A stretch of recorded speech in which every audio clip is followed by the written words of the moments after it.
Welcome to the 9 News Business Buzz. I'm Ryan Frazier, 9 News business expert.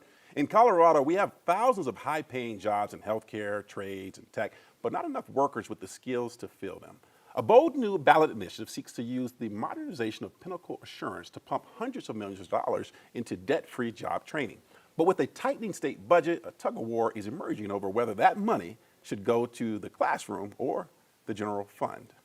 Joining me is Scott LeBand, CEO of Colorado Succeeds. Scott, good to see you. Good to see you. Thanks for having me. I'm glad you can join us. This is a very important topic, I think, for our state, Scott. I'm really interested to get into this with you. First off, Pinnacle is it's a workers' comp insurer with the state of Colorado. But talk us through this initiative and what you all are seeking to do. Yeah, well, we want to create what's called the Skilled Workers and Trades Fund. And what that will do is it'll essentially unlock opportunity for 5,000 Coloradans every single year so that they can get debt-free skills, education, and training for Colorado's top jobs that they know that are going to be continuing to grow, that exist in communities all across our state. And this really solves a problem for the state of Colorado. Just quickly, here's one of the problems that we're trying to solve. 75% of the jobs in Colorado require some kind of credential beyond high school. Yet only 50% of the people who live in Colorado receive that kind of credential. And so clearly we have a mismatch of what employers are looking for and the skills and credentials that people have. What this is trying to do is bridge that gap. And we know that the reason that gap exists is because of costs.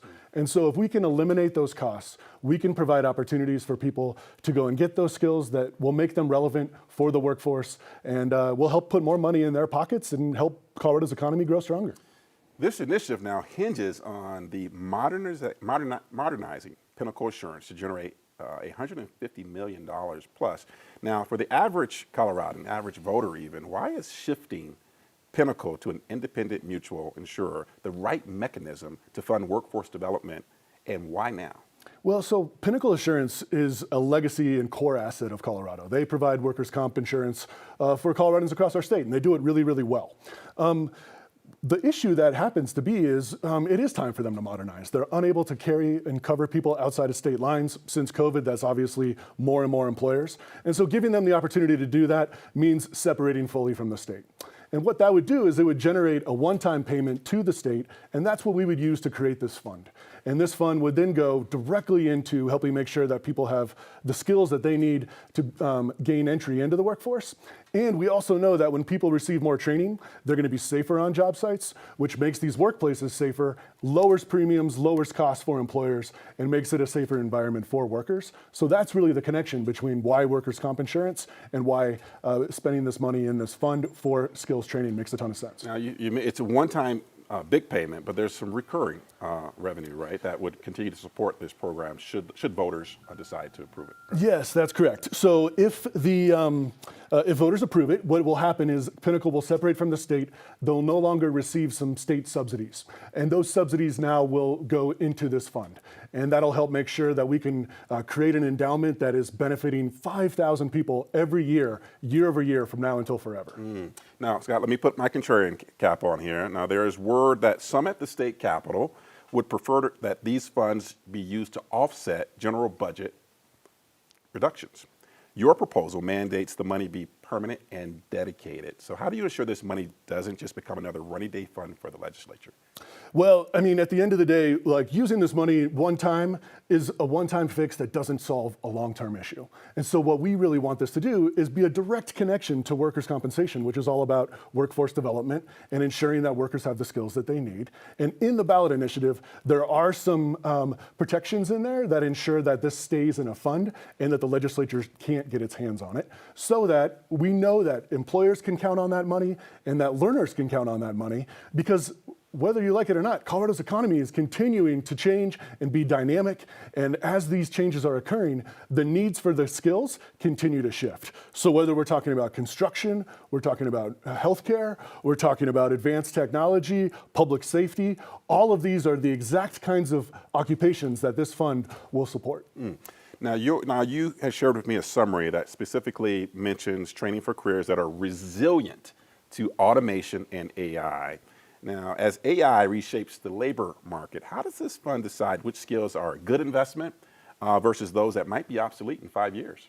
So it's going to be led by business leaders and workers, and collectively they'll determine how we ensure that we're only paying for success and we're only paying for programs that are high quality and aligned to the labor market. Yeah. And so what that means is essentially looking at the labor market needs today and understanding what are those jobs that actually require education and training beyond that high school degree, and how do we pay for that training right now?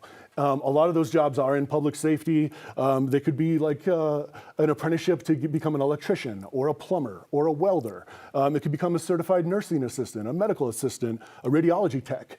There's a myriad of different opportunities, EMTs and public safety.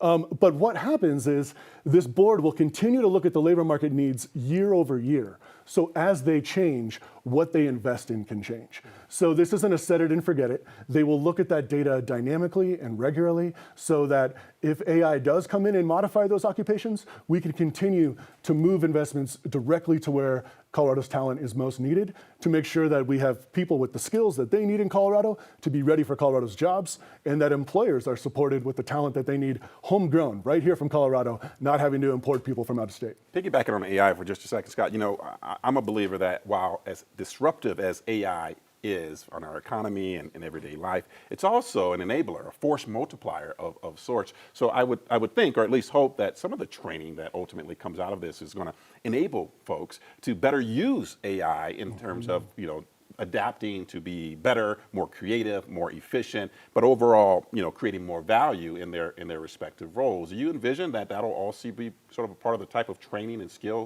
upskilling that people will get? Absolutely. So what we see in the labor market today is it's not choosing between a person or artificial intelligence. It's usually picking a person who has the tools provided by artificial intelligence to do their job really, really well and create maximum impact and input. It also means ensuring that they have the discernment that they need to do those jobs well. And that comes from a lot of the hard skills that these training programs offer. And one specific example is cybersecurity. Look at that and how that would potentially continue to improve our aerospace industry all across Colorado. Scott Laban, there's so much more we could talk about this. Scott Laban with Colorado Succeeds. I want to thank you for coming on our show. The takeaway is, as the war for talent intensifies, Colorado is looking at a $150 million bet on its own people. We'll see if voters agree this November. We'll be back at 11 o'clock to break down the multi-million-dollar business of Super Bowl ads with ad veteran Greg Bergen. For the 9 News Business Buzz, thanks to my guest Scott Laban, I'm Ryan Frazier. See you next time.